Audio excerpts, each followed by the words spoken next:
ലോകത്തിലെ ഏറ്റവും വലിയ ചാമ്പക്കയാണിത്. എൻ്റെ കയ്യിൽ കിട്ടി. തൃശ്ശൂരിൽ നിന്ന് സുഹൈൽ കൊടുന്നാണിത്.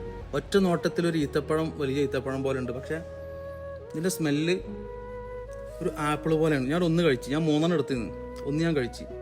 പൊതുവേ നമ്മൾ ചാമ്പക്ക എങ്ങനെയാണ് മുന്തിരിക്കൊല പോലെ പിങ്ക് ചുവപ്പ് നിറത്തിൽ ഇങ്ങനെ തൂങ്ങി നിൽക്കുന്നുണ്ടാവും. ഉള്ള വീട്ടുകാർ എല്ലാ സ്ഥലത്തും സുലഭമായിട്ട് കാണുന്നതാണ്.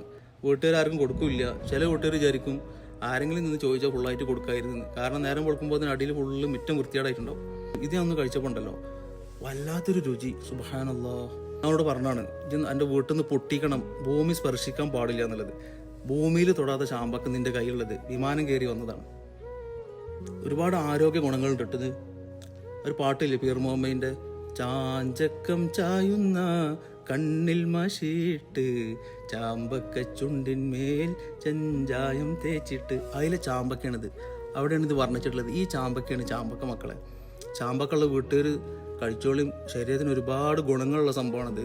ബ്രസ്റ്റ് ക്യാൻസർ അടക്കം തടയുമെന്നാണ് പറഞ്ഞത്. ദഹനത്തിന് നല്ലതാണ്, ചർമ്മത്തിന് നല്ലതാണ്, പ്രമേഹ രോഗികൾക്ക് നല്ലതാണ്, പ്രതിരോധ ശേഷി വർദ്ധിക്കുന്നു, ശരീരം തണുപ്പിക്കാനൊക്കെ ഏറ്റവും നല്ല പഴങ്ങളിൽ ഒന്നാണ്. ഇതിനങ്ങനെ പ്രത്യേകിച്ച് വളം കോഴിക്കാട്ടോ ആട്ടുംകാട്ടോ ഇടേണ്ട ആവശ്യമില്ല. അരി കഴുകിയ വെള്ളം ഒഴിച്ചു കൊടുക്കുക, അതുപോലെ തന്നെ കഞ്ഞിൻ്റെ വെള്ളം ഒഴിച്ചു കൊടുത്താൽ മതി. ഇത് കഴിച്ചിട്ട് വരാം, മുളക് കൂട്ടി കഴിച്ചാൽ മതി, നല്ല ടേസ്റ്റ് ഉണ്ടാവും.